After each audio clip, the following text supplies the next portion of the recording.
అభయ news కు స్వాగతం. ముఖ్యాంశాలు. తమ్మళ్లపల్లె టీడీపీలో వర్గపోరు. ఇన్ఛార్జి కోసం పోటాపోటీ.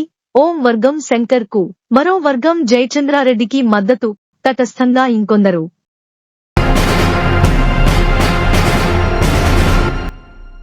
మిట్స్ లో కంటి పరీక్షలు ఏడాదికోసారి పరీక్షించుకోవాలన్న వైద్యులు.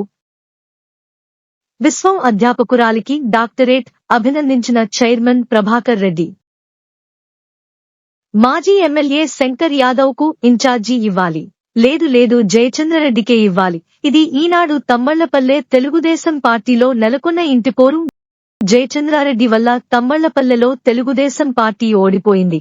ఆయన కొందరు కోవర్టులను మాత్రమే దగ్గర పెట్టుకుని నిజమైన పార్టీ కేడర్ను దూరం చేసుకున్నారు.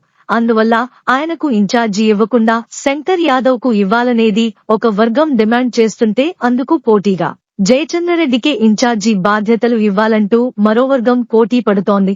ఈ పరిణామాల నేపథ్యంలో అన్నమయ్య జిల్లా తమ్మళ్లపల్లె నియోజకవర్గ తెలుగుదేశం పార్టీలో రసవత్తరమైన వాతావరణం నెలకొంది. ఇరు వర్గాలు పోటాపోటీగా మంగళగిరి పార్టీ కార్యాలయానికి వెళ్లి నాయకులను కలిసి మాట్లాడటం, మీడియాలో స్టేట్మెంట్స్ ఇచ్చుకోవడం వంటివి చూస్తుంటే తమ్మళ్లపల్లెలో తెలుగుదేశం పరిస్థితి ఏమిటనే సందేహం కార్యకర్తల్లో కలుగుతోంది. అటు పార్టీ అధిష్టానం కూడా ఒకంత సంకట స్థితిలో పడినట్లు తెలుస్తోంది. ఎందుకంటే టీడీపీలో రెండు వర్గాలు ఏర్పడినందున ఏ వర్గము మరో వర్గంతో కలిసి పనిచేసే పరిస్థితులు సన్నగిల్లినట్లు తెలుస్తోంది. మీడియాను వేదికగా చేసుకుని రెండు వర్గాలు పరస్పరం ఆరోపణలు ప్రత్యారోపణలతో నియోజకవర్గం వేడెక్కిపోయింది. పరిస్థితులు చేయి దాటడంతో అధిష్టానానికి తలనొప్పిగా మారింది. 2 రోజుల క్రితం ఒక వర్గం సుమారు 100 మంది మంగళగిరి టీడీపీ కేంద్ర కార్యాలయానికి రాష్ట్ర అధ్యక్షులు పళ్ల శ్రీనివాసరావు, కేంద్ర మంత్రి కింజారపు రామ్మోహన్ నాయుడు, రాష్ట్ర మంత్రి మండిపల్లి రాంప్రసాద్ రెడ్డిలను కలిసి జయచంద్రారెడ్డిపై ఫిర్యాదు చేయగా, ఆ తర్వాత రోజు జయచంద్రరెడ్డి వర్గం ఆయనకు అనుకూలంగా ములకల చెరువులో ప్రెస్ మీట్ పెట్టారు. అంతటితో ఆగకుండా గురువారం ఆ వర్గం కూడా మంగళగిరికి వెళ్లారు. తమ్మళ్లపల్లె టీడీపీ పరిస్థితి ఇలా ఉండగా అధిష్టానం ఏమి నిర్ణయం తీసుకుంటుందోనని కార్యకర్తల్లో ఉత్కంఠ ఏర్పడింది. అధిష్టానం కూడా తమ్మళ్లపల్లె విషయంలో లోతుగా పరిశీలన చేస్తున్నట్లు సమాచారం. ఈ రెండు వర్గాల పోరాటంతో వివాదరహితులైన మూడో వ్యక్తికి అవకాశం కల్పించే ఆలోచన కూడా చేస్తున్నట్లు కొందరు భావిస్తున్నారు.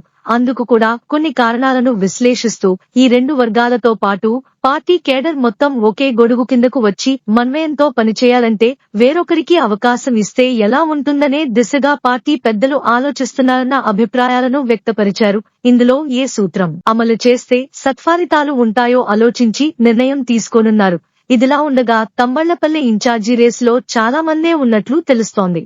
గతంలో మల్లికార్జున నాయుడు కొంతకాలం తమ్మళ్లపల్లె టీడీపీ ఇన్ఛార్జిగా వ్యవహరించారు. దీంతో జయచంద్రరెడ్డికి ఇవ్వకపోతే తనకు ఇవ్వాలని అడిగే అవకాశం ఉన్నట్లు తెలుస్తుండగా, తెలుగు యువత రాష్ట్ర అధ్యక్షుడు శ్రీరామ్ చినబాబు, టీడీపీ సీనియర్ నాయకుడు కట్ట దొరస్వామి నాయుడు ప్రయత్నాలు సాగిస్తున్నట్లు తెలుస్తోంది. వీళ్లందరితో పాటు నియోజకవర్గంలో బ్రాండ్ గా నిలిచిన ప్రముఖ విద్యాసంస్థ మిట్స్ ఇంజనీరింగ్ కళాశాల అధినేత డాక్టర్ ఎన్ విజయభాస్కర్ చౌదరి పేరు కూడా అధిష్టానం పరిశీలనలో ఉన్నట్లు విశ్వసనీయ సమాచారం. జయచంద్రరెడ్డి, శంకర్ యాదవ్ తో పాటు ప్రముఖంగా వినిపిస్తున్న పేర్లలో విజయభాస్కర్ చౌదరి ఉండటం గమనార్హం. అధిష్టానం ఏదో ఒక మంచి నిర్ణయాన్ని తొందరగా తీసుకోవాలని నియోజకవర్గ ప్రజలు కోరుతున్నారు.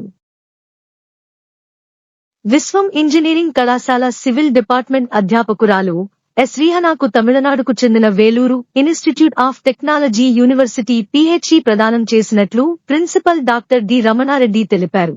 VIT professor doctor M Muthukumar ఆధ్వర్యంలో the dynamic response of expansive soil modified with fibres and lime అనే అంశంపై పరిశోధన చేశారు. ఈ పరిశోధన ద్వారా భూకంప ప్రాంతాల్లో పునాదుల స్థిరత్వం, భద్రతను మెరుగుపరచడంలో ప్రత్యక్ష ఆచరణాత్మక అనువర్తనాల అన్వేషణలు తెలుసుకోవచ్చని రీహనా వివరించారు.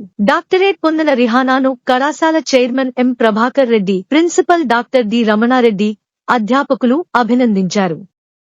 మిట్స్ ఇంజనీరింగ్ కళాశాలలో శుక్రవారం కంటి పరీక్షలు నిర్వహించారు.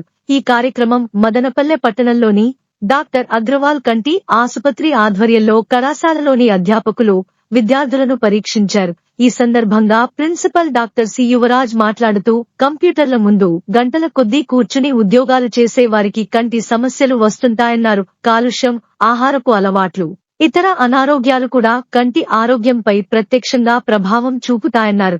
ఏడాదికి ఒకసారి ఖచ్చితంగా కంటి పరీక్షలు చేయించుకోవాలన్నారు.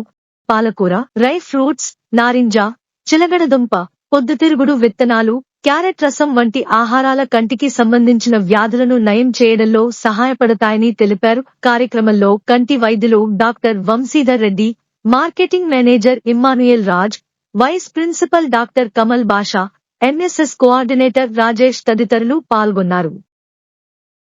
అభయన్ న్యూస్ ను సబ్స్క్రైబ్ చేసుకోండి, లైక్ చేయండి, షేర్ చేయండి, కామెంట్ చేయండి.